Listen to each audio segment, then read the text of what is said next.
প্রাণের অধিক বেশি যার দাম, রহমতাল লিল আলামিন। জানো কি তোমরা তাহার নাম, রহমতাল লিল আলামিন। অসহায়ের বুকে যে জন গোপনে করে সওয়ার, দুরুদ পড়ে সুবহে ও শাম, রহমতাল লিল আলামিন।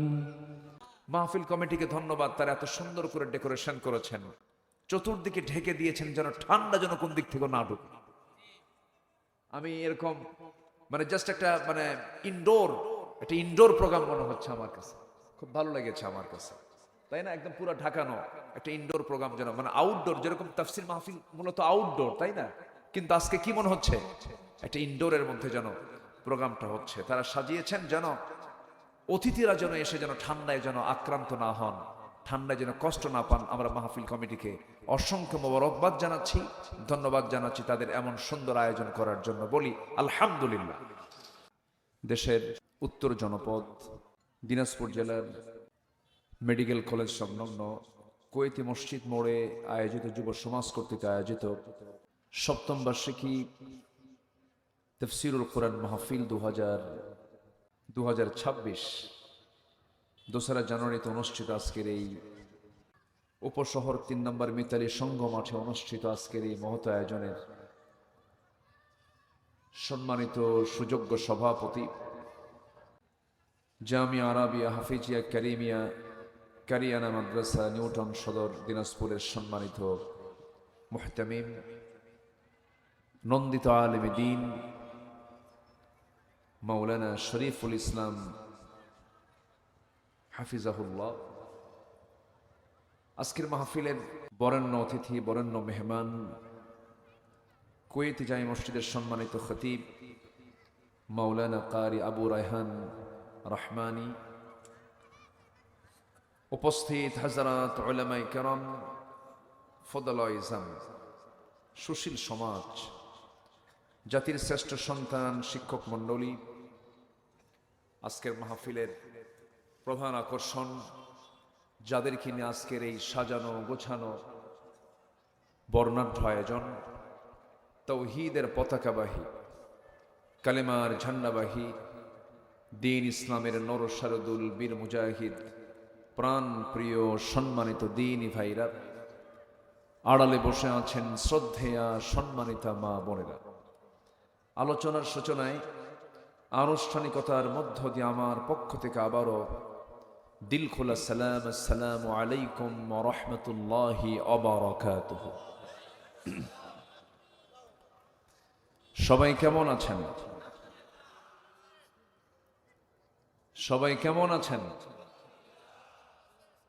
আমাকে প্রশ্ন করলেন যে আল্লাহ তাআলা আমাকে আপনার মতোই, আপনার সাথেই, আপনার সামনে বসে রেখেছেন। বলছি আলহামদুলিল্লাহ।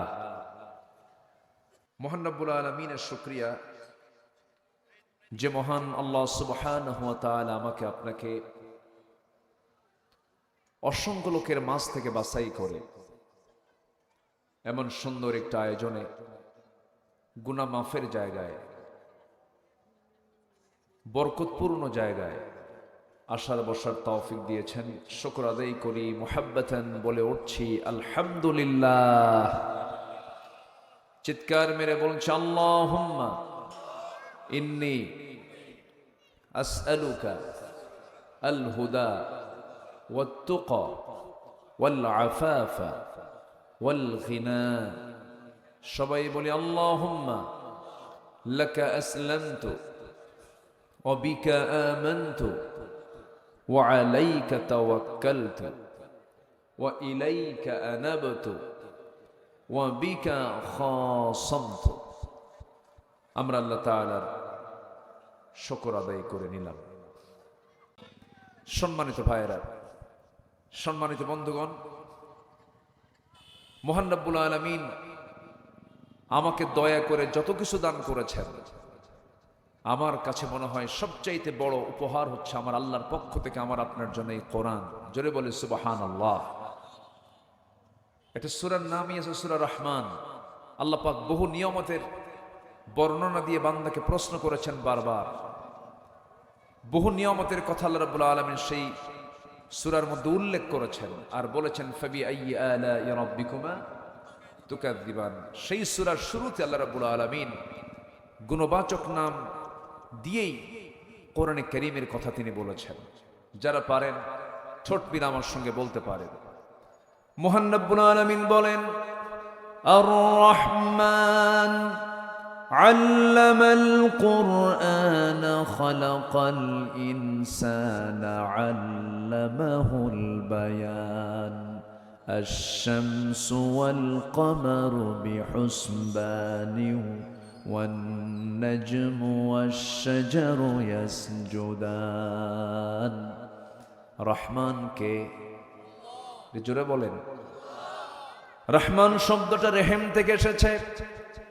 রেহেম মানে হলো জরায়ু।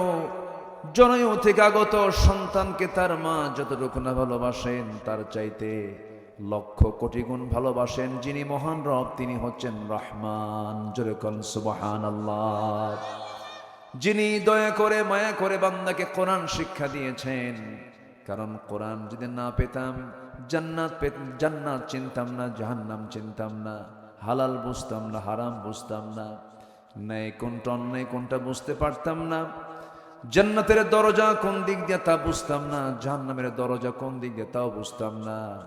কোরআন তেমন একটা জানালার নাম যে জানালার দিকে তাকালে পরে বান্দা দুনিয়াতে বসেই জান্নাত জাহান্নামের দৃশ্য দেখতে পারে। এই কোরআনে কারীমের ভিতরে আল্লাহ রাব্বুল আলামিন যত কথা বলেছেন, 3 ভাগের 1 ভাগ জুড়ে তিনি পরকাল নিয়ে কথা বলেছেন, আখিরাত নিয়ে কথা বলেছেন। কারণ আখিরাতটাই থেকে যাবে, দুনিয়াটা শেষ হয়ে যাবে। আখিরাতের তুলনায় দুনিয়াটা এত ছোট, তুলনাই করা যাবে না। মুহূর্তের মধ্যে আমি শেষ হয়ে যাব। এই দুনিয়ার ইনিংস ফুরে যাবে, আখিরাত শুরু হবে কিন্তু তার কোনোদিন শেষ হবে না। আল্লাহ রাব্বুল আলামিন এই জন্য বলছেন ওয়ালাল আখিরাতু খায়রুল লাকা মিনাল উলা।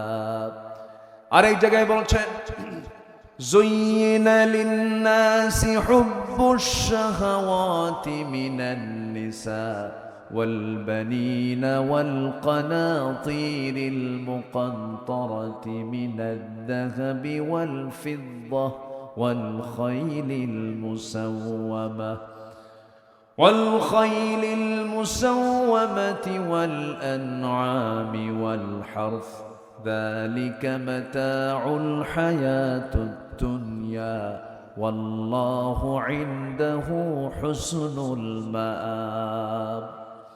আল্লাহ রাব্বুল আলামিন বলেন এই দুনিয়ার 6টা জিনিসকে আমি আকর্ষণীয় করেছি, তবে জেনে রেখে দিও আল্লাহর কাছে ফিরে যাওয়াটাই হলো উত্তম প্রত্যাবর্তন স্থল। তার চাইতে উত্তম জায়গার দ্বিতীয়টা হতে পারে না। আল্লাহ রাব্বুল আলামিন সর্বনিম্ন জান্নাত যে বান্দার জন্য রেখে দিয়েছেন সেই জান্নাতের এরিয়া হবে 10টা পৃথিবীর মতো একটা জান্নাত। একটু মনে ছোট হয়ে গেছে জান্নাত নাকি? একটু জোরে বলেন না ভাই সুবহানাল্লাহ। আর একটু জোরে বলেন না ভাই সুবহানাল্লাহ। সেই অনন্তকাল পড়ে আছে সামনে আমাদের। মৃত্যুর মধ্য দিয়ে নতুন জীবন শুরু হয়ে যাবে। সেই জীবনের জন্য আমি কি করলাম, এটাই আমার সবচেয়ে বড় চ্যালেঞ্জ। আসুন না এই পৃথিবীতে আমি মানুষকে খুশি করার জন্য যত পেরেশান হই, তার চেয়ে একটু বেশি পেরেশান হতে হবে আমি কাকে খুশি করব। আমরা কাকে খুশি করব বলেন? আল্লাহ কিন্তু সবাইকে ভালোবাসবেন না। আল্লাহ কাউকে ভালোবাসেন, কাউকে ভালোবাসেন না। আল্লাহ কিন্তু ক্ষেপেও যান, আল্লাহ কিন্তু রেগেও যান। আল্লাহ জব্বার, আল্লাহ কাহার, আল্লাহ এতটাই কঠিন। কিছু কিছু আয়াত দেখলে পরে দারুণ ভয় লেগে যায়। যেমন আল্লাহ রাব্বুল আলামিন এক জায়গায় বলছেন ওয়ামান আ'রাদা আন যিকরি ফাইন্না লাহু মাঈশাতান দানকা ওয়া নাহশুরুহু ইয়াওমাল কিয়ামাতি আ'মা قال رب لم حشرتني أعمى وقد كنت بصيرا আল্লাহ রাব্বুল আলামিন বলেন, যারা আমার স্মরণ থেকে, আমার জিকির থেকে, আমার হুকুম থেকে, আমার স্মরণ থেকে যে বান্দা নিজেকে মুক্ত রাখবে, গুটিয়ে রাখবে, আমি তার জন্য দুনিয়াতে তার জন্য সকল কিছুকে সংকীর্ণ করে দিব। দুনিয়ার জীবনটা তার জন্য সংকীর্ণ হয়ে যাবে, আরাম পাবে না, স্বস্তি পাবে না। এবং হাসরের দিন আমি তাকে অন্ধ করে আমি হাসরের দিন তুলবো। সেদিন বান্দা বলবে, আল্লাহ আমার তো চোখ ছিল, আজকে আমি কেন অন্ধ হয়ে উঠলাম? এই আয়াতটা আমার কাছে এত ভয়ঙ্কর মনে হয়।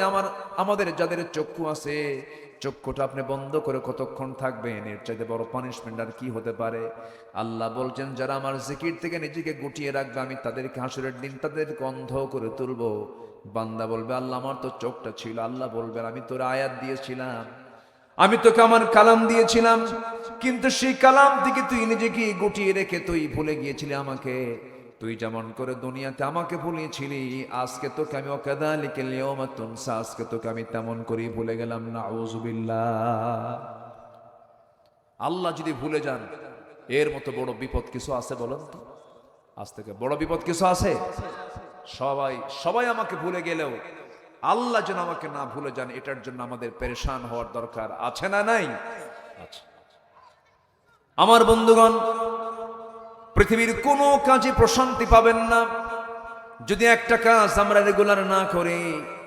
আমার বন্ধুগণ, সবচেয়ে বড় চ্যালেঞ্জ হলো আমরা কার প্রিয় পাত্র হতে চাই, কার ভালোবাসা পেতে চাই বলেন?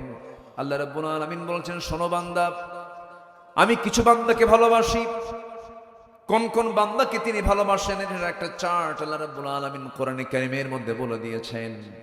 মোটামুটি আমি যতটুকু আজকে বলতে চাচ্ছি, আল্লাহ পাক 8 ধরনের মানুষকে ভালোবাসেন, 8 ধরনের মানুষকে ভালোবাসেন না। এই 16টা শ্রেণী নিয়ে আজকে কথা বলবো। রাজি আছেন তো? কারো কোনো সমস্যা নাই তো? জোরে বলি ইনশাআল্লাহ, আর জোরে বলি ইনশাআল্লাহ। মাহফিল কমিটিকে ধন্যবাদ, তারা এত সুন্দর করে ডেকোরেশন করেছেন, চতুর্দিকে ঢেকে দিয়েছেন যেন ঠান্ডা যেন কোন দিক থেকে না ঢুকে। আমি এরকম জাস্ট একটা ইনডোর প্রোগ্রাম মনে হচ্ছে আমার কাছে, খুব ভালো লেগেছে আমার কাছে, তাই না? একদম পুরো ঢাকানো একটা ইনডোর প্রোগ্রাম, যেন আউটডোর, যেরকম তাফসির মাহফিল মূলত আউটডোর, তাই না? কিন্তু আজকে কি মনে হচ্ছে? একটা ইনডোরের মধ্যে যেন প্রোগ্রামটা হচ্ছে। তারা সাজিয়েছেন যেন অতিথিরা যেন এসে যেন ঠান্ডায় যেন আক্রান্ত না হন, ঠান্ডায় যেন কষ্ট না পান। আমরা মাহফিল কমিটিকে অসংখ্য মোবারকবাদ জানাচ্ছি, ধন্যবাদ জানাচ্ছি তাদের এমন সুন্দর আয়োজন করার জন্য। বলি আলহামদুলিল্লাহ। সম্মানিত ভাইয়েরা, তাহলে আমরা সবার আগে যাকে আমরা সবচেয়ে বেশি খুশি করার চেষ্টা করব, তিনি আমার কে? আসতে বলবেন, তিনি আমার কে? আল্লাহর প্রশংসা যেন 1 সেকেন্ডের জন্য না বাদ যায়, কারণ আমার জীবনের সবচেয়ে বড় টার্গেট হলো আল্লাহকে আগে খুশি করা, আল্লাহকে আগে রাজি করা। কারণ মহান রব্বুল আলামিন বলে দিয়েছেন, বান্দা তুমি বলো, ইন্না সালাতি ওয়া নুসুকি ওয়া মাহইয়ায়া ওয়া মামাতি লিল্লাহি রাব্বিল আলামিন।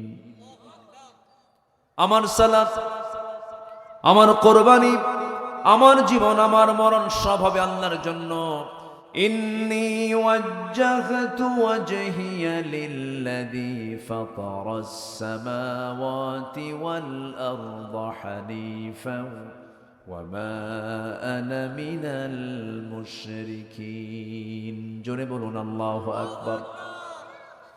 আমার বন্ধুগণ, আল্লাহর স্মরণ যেন 1 সেকেন্ডের জন্য যেন না বাদ পড়ে যায়, এই বিষয়টা আমরা সব সময়ের জন্য খেয়াল করব। আমার বন্ধুগণ, যার মধ্যে একটা জিনিসের শূন্যতা থাকবে, সে ব্যক্তি কখনো সুখী হবে না, সে ব্যক্তির হৃদয় কখনো প্রশান্ত হবে না। সেটা হলো আল্লাহর জিকির যদি না থাকে, আল্লাহর স্মরণ যদি না থাকে, ওই বান্দা কখনো প্রশান্তি নিয়ে জমিনে চলাফেরা করতে পারবে না। কারণ আল্লাহ রাব্বুল আলামিন বলছেন, আরেক জায়গায় বলছেন, আলা বিযিকিরিল্লাহি তাতমাইন্নুল কুলুব। সূরাতুর রা'দ আয়াত নাম্বার 28, আল্লাহ রাব্বুল আলামিন বলছেন, আলা বিযিকিরিল্লাহি তাতমাইন্নুল কুলুব। ডিপ অ্যাটেনশন গ্র্যাবার, সাবধান করে বলো চালা, সাবধান। এই যে সবচাইতে হৃদয়ের প্রশান্তির জন্য যেটা দরকার সেটা হলো আল্লাহর জিকির করা। আল্লাহর জিকিরের মধ্যে রয়েছে বান্দার একমাত্র প্রশান্তি। যখন দেখতেছেন পৃথিবীর কোথাও কোনো শান্তি পাচ্ছেন না, ওযু বানায়া যদি কোনো বান্দা সেজদায় পড়ে একটু সেজদার মধ্যে চোখের পানি ফেলতে পারে, এর মতো শ্রেষ্ঠ প্রশান্তির জায়গা দুনিয়া তার দ্বিতীয়টা নাই। জোরে কোন সুবহানাল্লাহ, আরো জোরে বলি সুবহানাল্লাহ। আমার ভাইয়েরা, আধুনিক মানুষের সমস্যার সাথে কানেকশন দেখেন।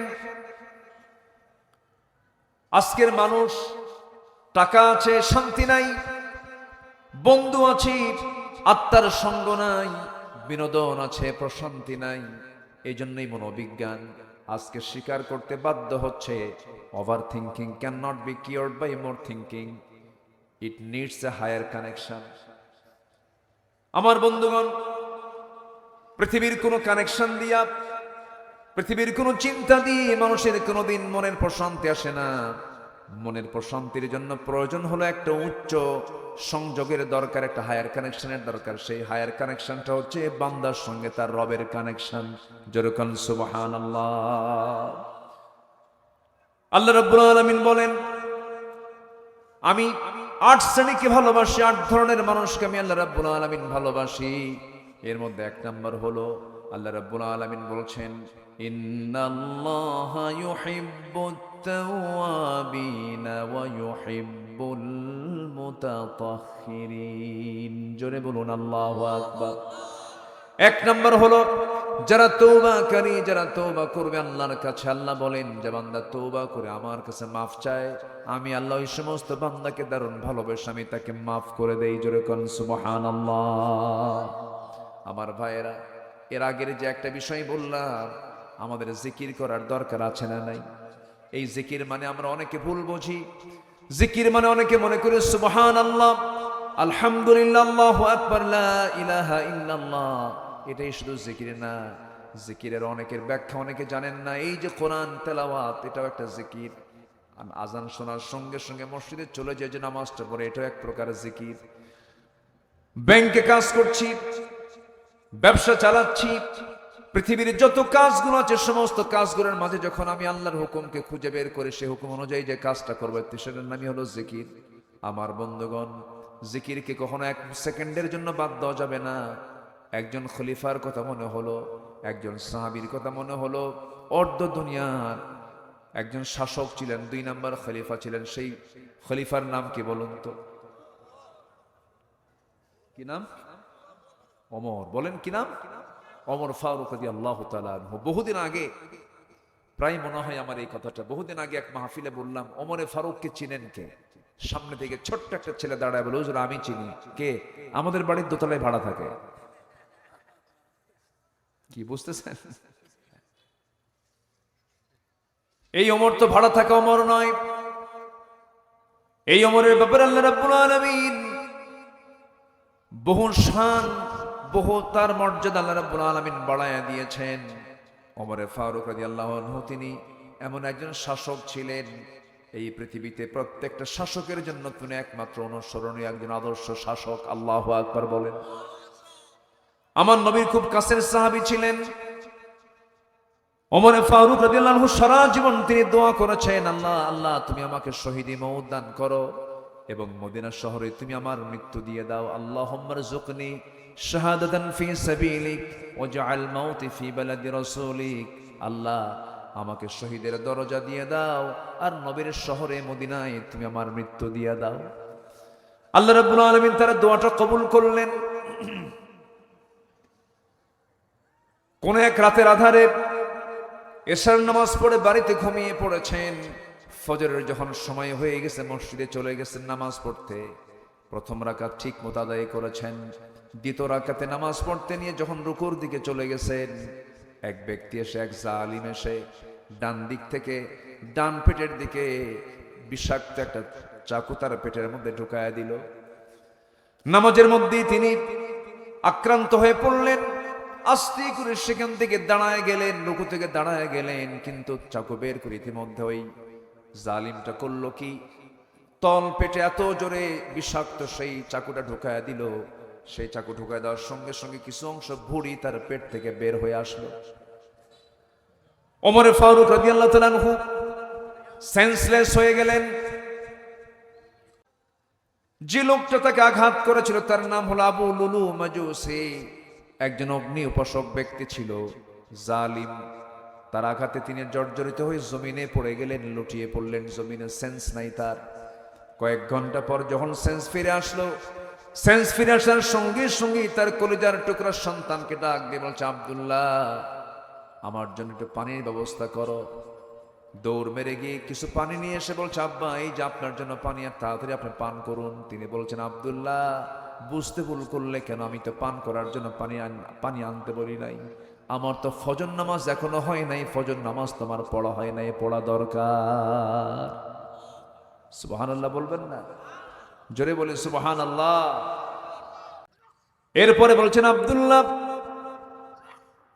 ওযুর পানি দিয়ে দাও। ওযু বানায় নিলেন। ওযু বানায় নিয়া কোনো মতো পেটে একটা কাপড় চেপে ধরে ইশারা করে তিনি নামাজটা আদায় করে নিলেন। এরপর বলছেন, আব্দুল্লাহ, তুমি কি চিন্তা করো, কান্দো কেন? আব্দুল্লাহকে আব্বা ডাক্তার ডেকে পাঠিয়েছে, ডাক্তার চলে আসতেছে, আপনার চিকিৎসা করবে। ডাক্তার যখন তার সামনে চলে এলো, চলে আসার সঙ্গে সঙ্গে বলছে, আমিরুল মুমিনিন, আপনার জন্য আমি এক গ্লাস দুধ এনেছি, দুধটা আপনি পান করুন। আমার নবীজি বিসমিল্লাহ বলে তিনি দুধটা পান করলেন, কিন্তু দুধটা পেটে থাকলো না, নারী ফুটা হয়ে গিয়েছে, নিচ দিয়া বের হয়ে গেল। সঙ্গে সঙ্গে ডাক্তার বলে ফেলতেছে, চিকিৎসার সকল ক্ষমতা আমার শেষ, এই রোগী আর আমি বাঁচাতে পারবো না। সঙ্গে সঙ্গে আমার ফারুক মুস্কি হাসি মেরে বলছেন, ও ডাক্তার, তুমি আমাকে বাঁচাবে কেমনে? কারণ আমি আমার নাকের মধ্যে তো জান্নাতের ঘ্রাণ পেতেছি। জোরে বলে সুবহানাল্লাহ। জান্নাতের ঘ্রাণ পাচ্ছি আমি। সাইয়েদনা ওমর ফারুক রাদিয়াল্লাহু তাআলা আনহু এবার বলছেন, আব্দুল্লাহ, এত টেনশন করে কোনো লাভ নাই, আমিও চলে যাব, তুমিও চলে যাবো, আমার রবের সন্ধান আমি চলে যাচ্ছি, আমি মনে হয় বাঁচব না বেশিক্ষণ। হাকিম ডাক্তারটা এই কথা বলেই যখন ঘর থেকে বের হয়ে যাচ্ছিল, ওমর ফারুক তার পাজামার দিকে তাকায় দেখেন পাজামার কাপড়টা গিরার নিচে ঝুলে ঝুলে যাচ্ছে। পিছন থেকে ডাক দিয়ে বলছে, ডাক্তার, চিকিৎসা করতে আসছিলা কিন্তু নিজের পাজামা ঠিক করতে পারো নাই, তুমি কি জানো কিয়ামতের দিন আল্লাহ রাব্বুল আলামিন ওই সমস্ত বান্দার দিকে নজরে দিবেন না যে সমস্ত বান্দার পাজামার কাপড়টা গিরার নিচে চলে যায়, গিরার কাপড়ে পাজামাটা তোলো। চিন্তা করে দেখুন, মৃত্যুর পূর্বেও তিনি দাওয়াতের কাজ দিতে ভুল করেন নাই। জোরে বলেন সুবহানাল্লাহ। ওমর ফারুক দুনিয়া থেকে বিদায় নেবেন। বিদায় নেওয়ার প্রাক্কালে এবার বলছেন, আব্দুল্লাহ, আমি তো দুনিয়া থেকে বিদায় নিতেছি, মেহেরবানি করে, আমার জীবনের বড় শখ ছিল আমার বন্ধু আবু বকর নবীর পাশে ঘুমাচ্ছে, আমারও মন চাচ্ছে আমি নবীর পাশে ঘুমাই, কিন্তু জায়গা তো আমার নয়, জায়গা তো আম্মা জান আয়েশা সিদ্দিকার। তুমি একটু আমার সালামটা পৌঁছায় দিবা তার ঘরে, এবং বলে দিবা আমার বাবা অন্তিম শয্যায় শায়িত, রক্তাক্ত অবস্থা, যে কোনো মুহূর্তে দুনিয়া থেকে বিদায় হবেন। আমার আব্বা আপনার কাছে আমাকে পাঠালেন, আপনি যদি আপনার জায়গার অংশটুকু যদি আমার আব্বাকে দিতেন, আমার আব্বার বড় শখ নবীর পাশে তিনি ঘুমাতেন। এই কথা শোনার সঙ্গে সঙ্গে আম্মা জান আয়েশা সিদ্দিকা কাঁদতে কাঁদতে বলছেন, আহারে, ইসলামের একজন বিশাল বড় খলিফা আমার কাছে সামান্য একটা আবদার করতে চাইলে সে আমার ঘরের জায়গাটা পেতে চায়, আমি কেমন করে তাকে মানা করি?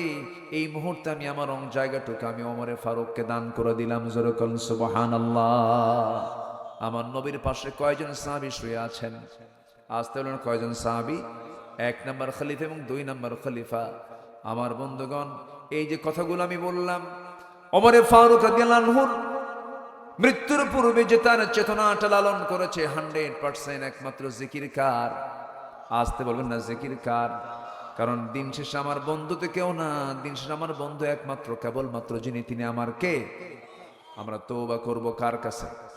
তওবা করব কার কাছে? এক সময় না সব সময়? সন্তান ছেলে দেন কে? মেয়ে দেন কে? দেন না কে? আবার দিয়ে নেন কে? এটা কার ফয়সালা? আল্লাহর ফয়সালা। মন খারাপ করা যাবে না তো। বারবার মেয়ে হয়, স্বামী বউকে হুমকে দিয়ে কয় তোর পেট পোষা, তোর পেট কি? পচা। আচ্ছা, পেট পচা হয়? পেট কখনো পচা হয়? স্বামী বউকে নেগেটিভ সেন্সে দেখে, কেন বারবার মেয়ে সন্তান হয় না? এটা কারো ক্ষমতা নাই, একমাত্র ক্ষমতা কার ক্ষমতা? আল্লাহর ফয়সালা এটা।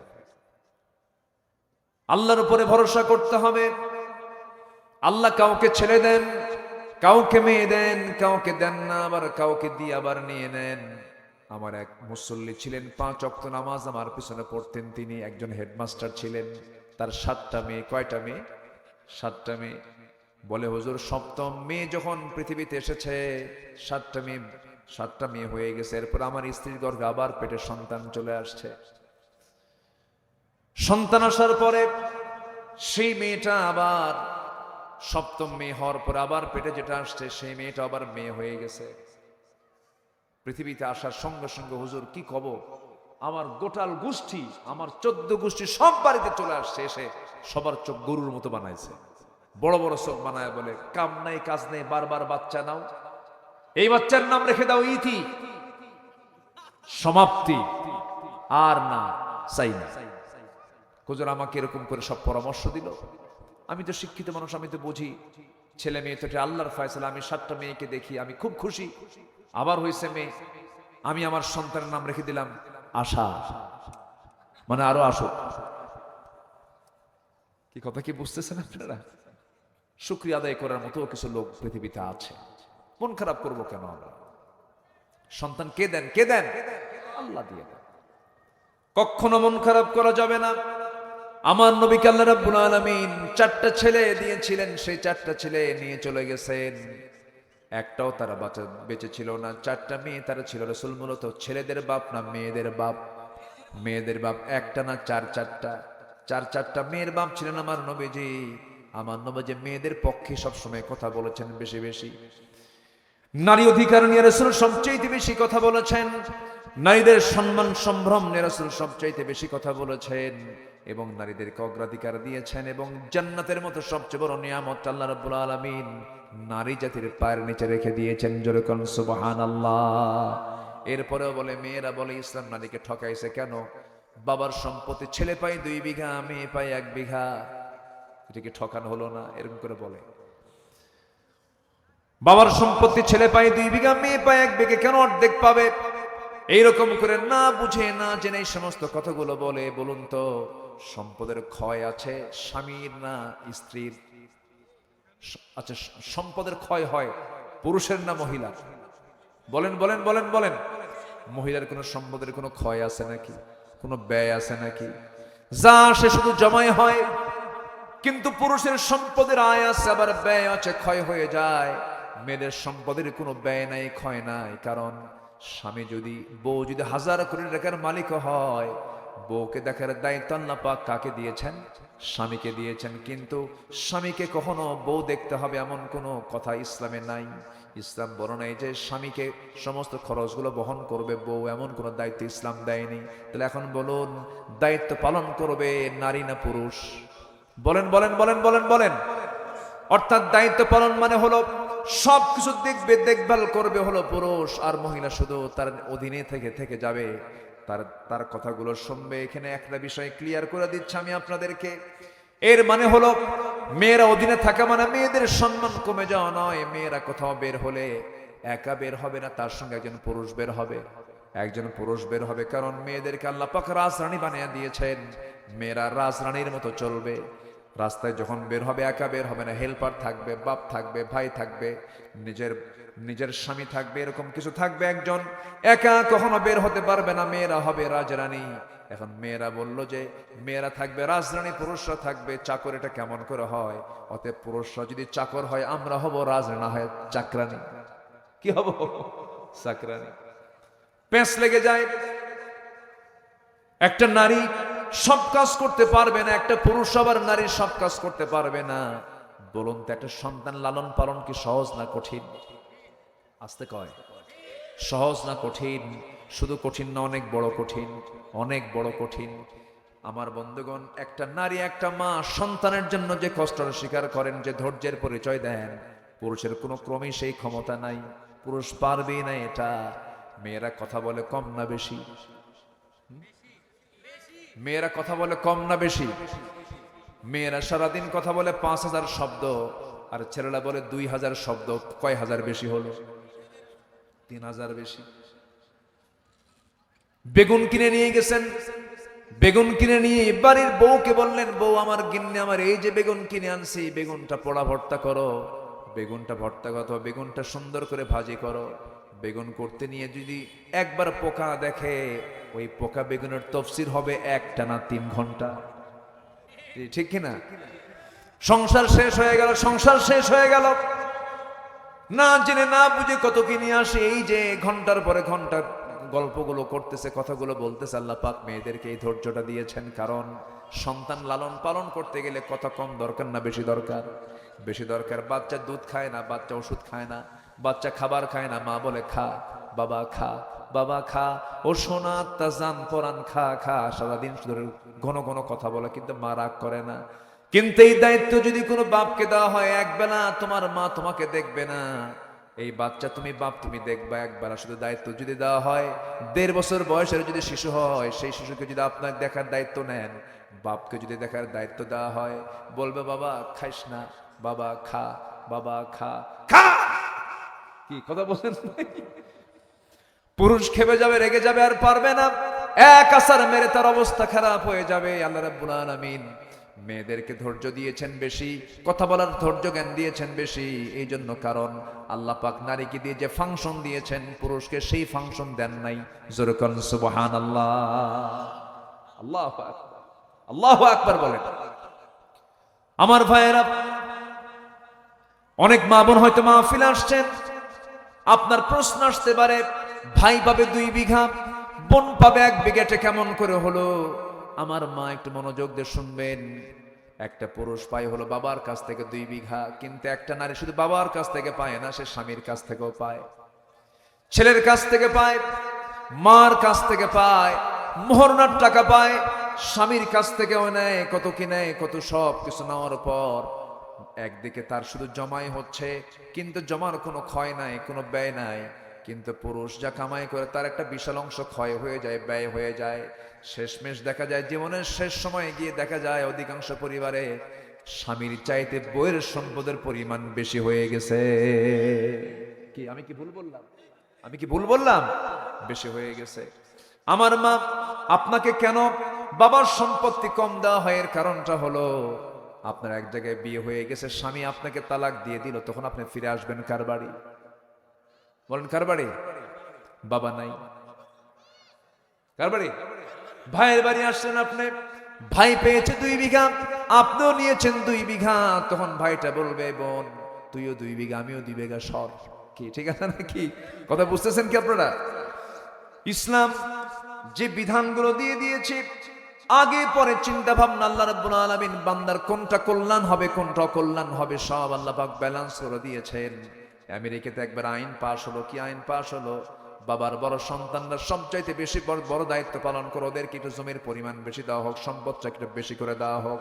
ওই আইন যখন পাশ হলো, ওই আইন পাশ হওয়ার পরের 10 বছর সব ফ্যামিলির বড় ভাই খুন, বড় ভাই খুন, বড় ভাই সব কি হচ্ছে?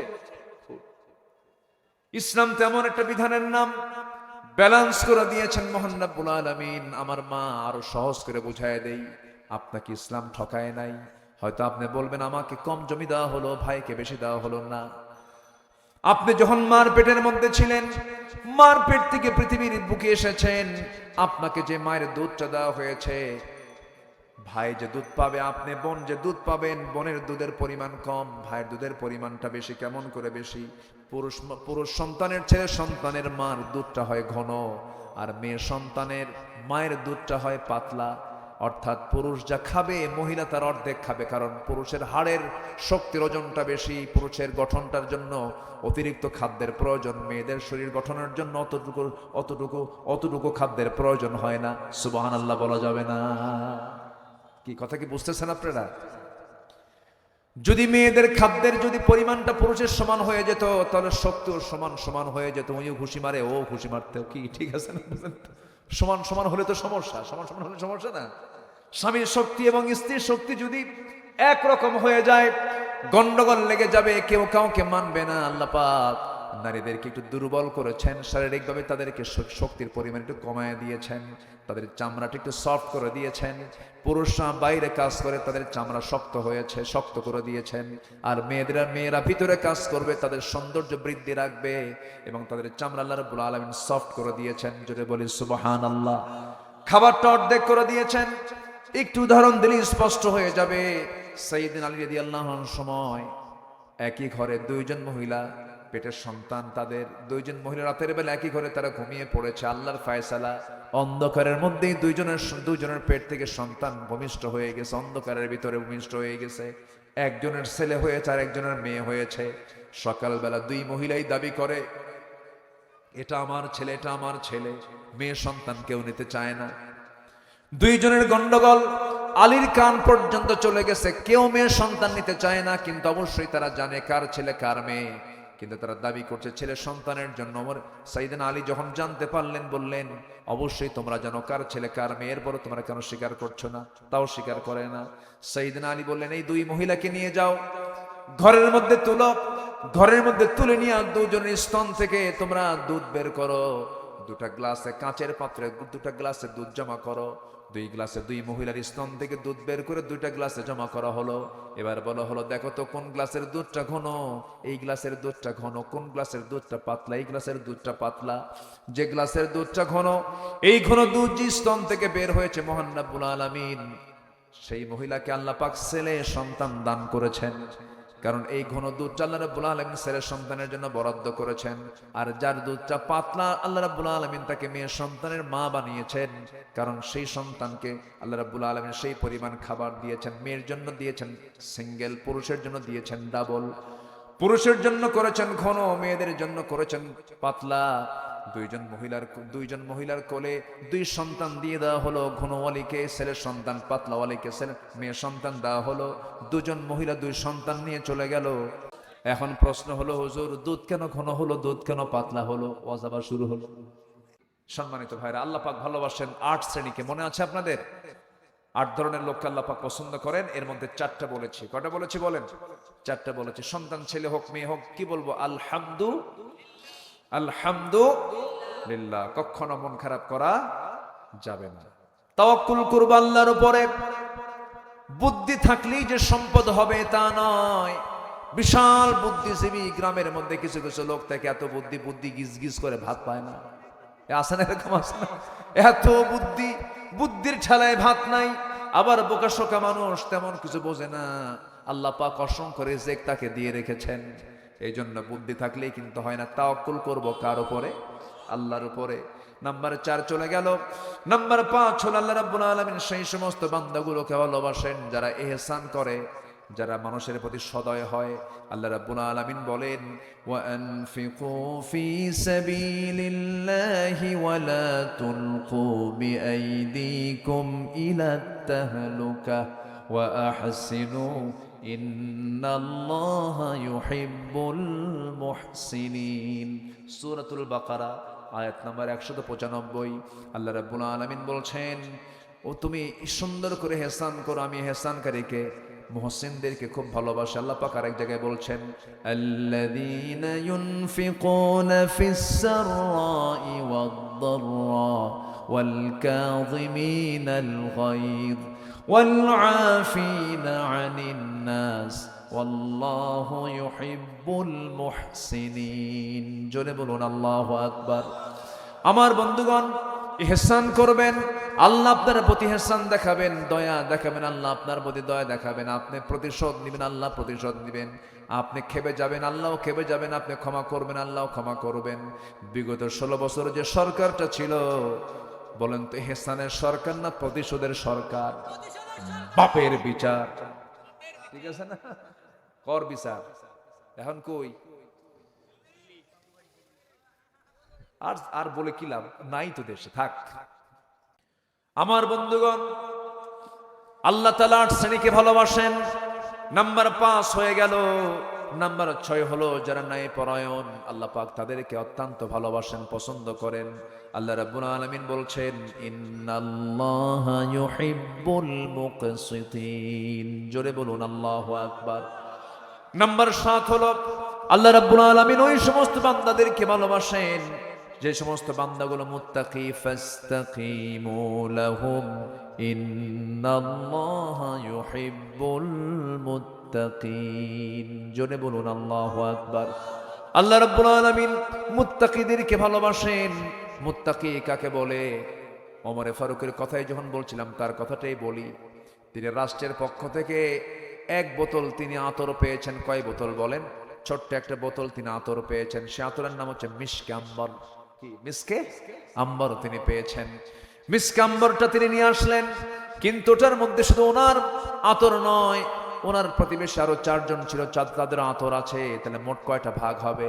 5টা ভাগ হবে। এই ভাগ করার জন্য সে আতরের বোতলটা নিয়ে এসে বউকে দিয়ে বলছেন, বউ আমার এটাকে ভাগ করো। কিছুক্ষণ পর বলছেন, স্ত্রী আমার মন খারাপ করো না, আমি তোমাকে ভাগ করতে দেব না, আমি অন্য কাউকে ভাগ করতে দেব। স্ত্রীর হাত থেকে তিনি সেই বোতলটা নিয়ে প্রতিবেশীর কাছে গিয়ে বোতলটা ভাগের জন্য বললেন, আতরটা ভাগ করার জন্য বললেন। একটা অংশ তিনি নিলেন আর বাকি 4টা অংশ দিয়ে আসলেন। তার অংশের সে আতরগুলো নিয়ে সেই স্ত্রীকে বলছে, স্ত্রী আল্লাহর কসম করে বলে আমি তোমাকে অবিশ্বাস করি না, আমি তোমাকে ট্রাস্ট করি। তুমি আমার স্ত্রী, তুমি আমার সংসার দেখো, আমি রাষ্ট্র দেখি, তুমি আমার বড় উপকার করো স্ত্রী, কিন্তু আমি তোমাকে ভাগ করতে দেই নাই। কেন? এই আতরগুলো, কারণ এই আতরগুলো হলো লিকুইড জিনিস, তরল জিনিস। যখন তুমি ভাগ করতে যাবে, ভাগ করতে নিয়ে একটু হোক কম বেশি হোক কিছু আতর তোমার গায়ে লেগে যাবে।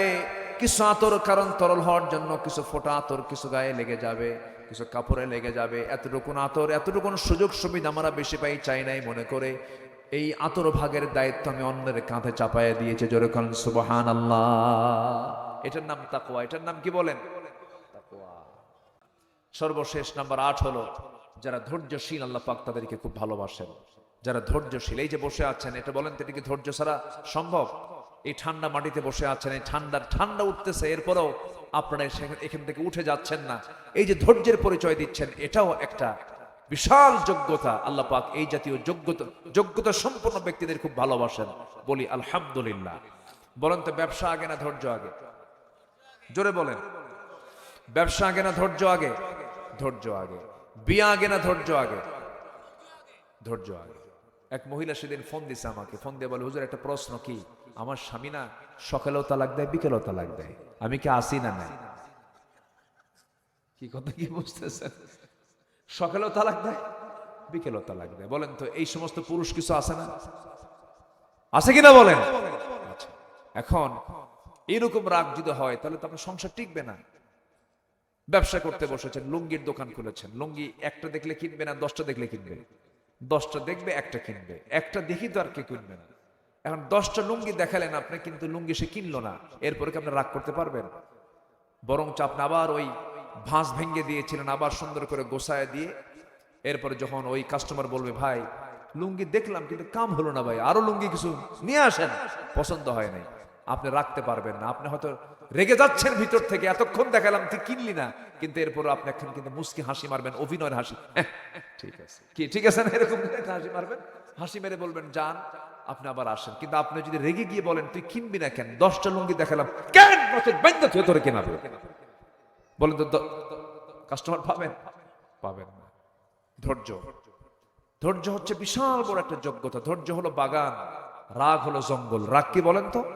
জঙ্গল। জঙ্গল এমনি এমনি হয়, রাগ কোনো যোগ্যতা নয়। আর ধৈর্য হলো একটা বাগান, বাগান তৈরি করতে বহু মেহনত করতে হয়।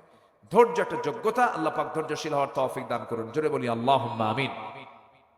আল্লাহ রাব্বুল আলামিন সুন্দর করে বলছেন, ওয়া কাআইয়্যিম মিন নাবিয়্যিন কাতালা মাআহু রিব্বিয়ুনা কাসীর فما وهنوا لما أصابهم في سبيل الله وما ضعفوا وما استكانوا والله يحب الصابرين। জোরে বলুন আল্লাহু আকবার।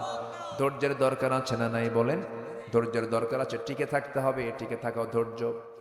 ঈমান এনেছি আমরা, ঈমান নিয়ে টিকে থাকতে হবে। ঈমান কখনো বিকিয়ে দেওয়া যাবে না, ঈমান কখনো কারো হাতে দিয়ে দেওয়া যাবে না। দেখবেন অনেকে আছে সামান্য বিড়ির একটা প্যাকেট পায় ঈমান বেচে দেয়, আছে না নাই বলেন? ইমানের একটা বিড়ির প্যাকেট পাইলে পরে ইমান বিক্রি করে দিল, ইমান তার কাছে দিয়ে দিল, আমানত তার কাছে দিয়ে দিল। আমার বন্ধুগণ, এই কাজগুলো করা যাবে না, ইমানটাকে টিকে রাখতে হবে। কারণ বিপদ যখন আসবে, যদি বিপদ আসুক না কেন, ধৈর্যের পরিচয় দেব আমরা। আল্লাযীনা ইযা আসাবাতুহুম মুসিবাতুন ক্বালু ইন্না লিল্লাহি ওয়া ইন্না ইলাইহি রাজিউন। জোরে বলুন আল্লাহু আকবার। ইমানটা টিকে রাখা কত বড় যোগ্যতা দেখেন। এক সাহাবীর কথা মনে হয়ে গেল। মক্কা এবং মদিনার ঠিক মাঝখান বরাবর বাড়ি। আব্দুল্লাহ তার নাম। নবীর দাওয়াত তার কানে চলে এলো, কালিমা পড়ে মুসলমান হয়ে গেলেন। আপন চাচা জানে না, বাপটা আগেই জন্মের পূর্বেই মারা গেছে, চাচা তাকে মানুষ করেছে। চাচার কানে যাওয়ার সঙ্গে সঙ্গে আসমান থেকে যেন সে ভেঙ্গে পড়লো, দৌড় মেরে গিয়ে বলছে, ভাতিজা শুনলাম কালিমা নাকি পড়েছ। ভাতিজা বলছে, চাচা শুনবেন কেন, দেখেন আশহাদু আল্লা ইলাহা ইল্লাল্লাহ। চাচা খেপে গিয়ে জুতা হাতে নিয়ে বলতেছে, আমি তোকে আজকে মারতে মারতে মেরেই ফেলে দেব, দিনটা ছেড়ে দে। এবার ভাতিজা বলে, চাচা আপনি মারতে মারতে যদি আমাকে দুনিয়া থেকে বিদায়ও করে দেন, কালিমার পথ থেকে আমি এক চুল পরিমাণ নড়ব না। এবার চাচা বলে, তুই কি জানিস, সমস্ত সম্পত্তিগুলো তোর থেকে আমি জোরপূর্বক নিয়ে নেব, তোকে ফকির বানায়া ঘর থেকে বের করে দেব। আমার সম্পদগুলো শুধু নেবেন, আমি আপনাকে বলে দিচ্ছি, গোটা দুনিয়া আমার নামে দলিল করে দিবেন এক হাতে। আর আপনি যদি বলেন ইমান ছেড়ে দিয়ে তুমি দুনিয়াটা নিয়ে নাও, আমি দুনিয়াটা বিক্রি করে দেব, কিন্তু ইমান কখনো বেচতে পারবো না। জোরে কোন সুবহানাল্লাহ। মারতে মারতে আব্দুল্লাহ জামা ছিঁড়ে ফেললো, রক্তাক্ত করে পরনের লুঙ্গিটা পর্যন্ত খুলে নিয়ে তাকে ঘাট ধাক্কা দিয়ে ঘর থেকে বের করে দিল। আব্দুল্লাহ করলেন কি, উলঙ্গ দেহ নিয়ে কোথায় যাবেন? মার দরজায় গিয়ে নক করে বলছে, মা দরজা খোলো। দরজা খোলা মাত্রই বলছে, মা আমার দিকে তাকাইও না, আমার চাচা আমার পরনের লুঙ্গিটা পর্যন্ত খুলে নিয়েছে, আমি ঈমান এনেছি। ও মা আমার দিকে তাকাইও না, দেখো তো ঘরের মধ্যে কোনো কিছু আছে নাকি। ঘর থেকে একটা চাদর বের করে দেওয়া হলো, কোনো মতো তার সদরটা তিনি ঢাকলেন। ঢাকার পরে বলছে, মা আমার জন্য দোয়া করো, আমি তোমাকে খুব ভালোবাসি মা, তবে নবীর চাইতে বেশি নয়। নবীর দরবারে রওনা দিলাম, মা তুমি থাকো। শীতকাল সেই সময়, আরবে 2 মাস শীত থাকে। ওই শীতের ভিতরে, কনকনা শীতের ভিতরে আব্দুল্লাহ করলেন কি, কোনো মতো সতরটা থেকে খালি নগ্ন দেহে খালি গায়ে তিনি রওনা দিয়েছেন মদিনার দিকে। আমার নবীর দরজায় গিয়ে নক করলেন, দরজা খুলে গেল। দরজা খোলার সঙ্গে সঙ্গে আমার রাসূল তাকে দেখলেন। ভিতরে গিয়ে সুন্দর দুটো জুব্বা হাতে নিয়ে এসে বলছে, আব্দুল্লাহ জুব্বা পড়ো, ঠান্ডা লেগে যাবে। এরপর আমার রাসূল বললেন, কি হয়েছে আব্দুল্লাহ বলো। সব তিনি খুলে শোনার পরে বলছে, আব্দুল্লাহ চিন্তা করো না, তোমার চাচা তোমাকে উলঙ্গ করে ঘর থেকে বের করে দিয়েছে, বস্ত্রহীন করে দিয়েছে, আর বিশ্বনবী তোমাকে তার পছন্দের জুব্বা তাকে তোমাকে উপহার দিয়েছে। জোরে বলেন সুবহানাল্লাহ। কোনো চিন্তা নেই আব্দুল্লাহ, তুমি কি চাও বলো, আমি তোমার জন্য আল্লাহর কাছে চাবো। আব্দুল্লাহ বলছেন, ইয়া রাসূলুল্লাহি, জাগতিক জীবনের কোনো কিছু আমি চাই না, আপনি আমার জন্য দোয়া করেন, আল্লাহ রাব্বুল আলামিন যেন আমাকে শহীদে মওত দান করেন। আমার নবী দুটো হাত উঁচু করে বলছে, আল্লাহ আমার আব্দুল্লাহর জানমাল তুমি কাফের বেঈমানদের জন্য হারাম করে দাও। এই কথা শোনা মাত্রই সাহাবীর মনটা খারাপ হলো। সাহাবী বলছেন, হুজুর আমি দোয়া চাইলাম কি, আপনি আমার জন্য দোয়া করলেন কি? আমি শহীদ হতে চাইছি, আপনি আমার জন্য উল্টা দোয়া করলেন কেন? রাসূল বলছেন, আব্দুল্লাহ রে, কোনো উল্টা দোয়া হয় নাই। তোমার মৌতটা যদি বিছানায় হয়ে থাকে, শাহাদাতের তামান্না যদি হৃদয়ে লালন হয়ে থাকে, ওয়া ইম্মা তাআলা ফিরাশিহি, আল্লাহ রাব্বুল আলামিন তোমাকে শহীদের দরজা দিয়ে দিবেন। জোরে কোন সুবহানাল্লাহ। যাও আব্দুল্লাহ, ভিতরে চলে যাও, কোরআন তেলাওয়াত করো। বেশ কয়েক বছর পর আব্দুল্লাহকে রাসূল ডাকছেন, আব্দুল্লাহ চলো জিহাদে যাই। হুজুর চলেন জিহাদে যাই। জিহাদের ময়দান থেকে ফিরে আসার পথে আমার নবীজির কানে সংবাদ আসলো, হুজুর আপনার প্রাণ প্রিয় সাহাবী আব্দুল্লাহ শাহাদাত বরণ করেছেন, দুনিয়া থেকে বিদায় নিয়েছেন, মারা গেছে। আমার নবীজি বলছেন, আহারে আব্দুল্লাহর জানাজার আয়োজন কর, আমি আব্দুল্লাহর জানাজা আমি নিজে পড়াবো। যখন আমার নবীজি জানাজায় হাজির হলেন, জানাজায় হাজির হয়ে বলছেন, সাহাবীরা রে, আমার আব্দুল্লাহর জানাজা তো পড়ালাম, আব্দুল্লাহর কবরটা কোথায় তোমরা দিচ্ছ? কই, যদি পাহাড়ের ঠিক মাঝখানে, আমাকে নিয়ে চলো, আমি যাই দেখবো। কবরের সামনে গিয়ে দাঁড়ালেন। রাসূল কাঁদা কাঁদা কণ্ঠে বলছেন, ও আমার সাহাবীরা, আব্দুল্লাহর কবরে আজকে আমি কাউকে নামতে দেব না, আমি রাসূল নিজে আমি আব্দুল্লাহর কবরে নেমে যাব। জোরে বলে সুবহানাল্লাহ। আমার নবীজি কবরের মাটিতে নামলেন। এরপরে বলছেন, আবু বকর আমার ডানে নামো। ওমর আমার বামে নামো। আমার নবীজি ডাক দিয়ে দুজনকে দুই পাশে দাঁড় করায়া দিয়ে বলছেন, হাত দুটো আগায় দিয়ে বলছেন, আমার সাহাবীরা, আমার কলিজার টুকরা আব্দুল্লাহকে তোমরা আমার হাতে তুলে দাও। যখন লাশটা হাতে তুলে নিলেন, বলছেন, আবু বকর মাথাটা ধরো, ওমর পাটা ধরো। আমার নবীজি কবরের শোয়া দিয়া বুকের উপরে হাত রেখে আকাশের দিকে তাকায় বলছে, আকাশের মালিক আল্লাহ, আজ পর্যন্ত আমি আব্দুল্লাহর মধ্যে কোনো দোষ খুঁজে পাই নাই, আমি আব্দুল্লাহর মধ্যে কোনো ত্রুটি খুঁজে পাই নাই। আব্দুল্লাহ আমাকে কোনোদিন কষ্ট দিয়ে কথা বলে নাই। আল্লাহ, তুমি আমার আব্দুল্লাহকে মাফ করে দাও। আমি আব্দুল্লাহকে সব কিছু মাফ করে দিয়েছি। জোরে কোন সুবহানাল্লাহ। পাশে দাঁড়িয়ে থাকা সাদ বিন আবি ওয়াক্কাস বলছেন, ও আল্লাহ, আজকে আমি জীবিত সাদ না হয়ে যদি মৃত এই কবরের বাসিন্দা হতে পারতাম, জীবনটা বড় ধন্য হতো। কারণ যার কবরে বিশ্বের সেরা সেরা তিনজন মানুষ, যার কবরে তার দোয়ার জন্য নেমে যায়। জোরে কোন সুবহানাল্লাহ।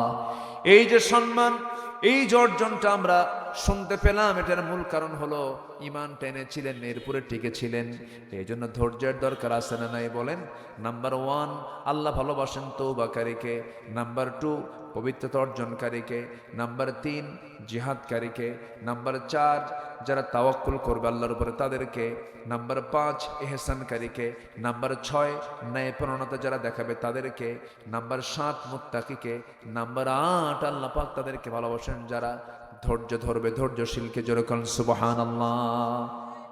জিকির করি সুবহানাল্লাহ, আলহামদুলিল্লাহ, লা ইলাহা ইল্লাল্লাহ, সুবহানাল্লাহ, আলহামদুলিল্লাহ, লা ইলাহা ইল্লাল্লাহ, মুহাম্মাদুর রাসূলুল্লাহ সাল্লাল্লাহু আলাইহি ওয়াসাল্লাম। সবাই বলে সুবহানাকাল্লাহুম্মা ওয়া বিহামদিকা আশহাদু আল্লা ইলাহা ইল্লা আনতা আস্তাগফিরুকা ওয়া আতুবু ইলাইকা। চিৎকার মেরে বলি, ইয়া আল্লাহ, আমার জীবনের সগীরা কবীরা, ছোট বড় সব গুনাহ তুমি আল্লাহ মাফ করে দাও। এই মাহফিলটার পেছনে যারা মেহনত করে আসছেন, আল্লাহ তুমি সবার এই মেহনত পরিশ্রমকে তুমি আল্লাহ কবুল আর মঞ্জুর করে নাও।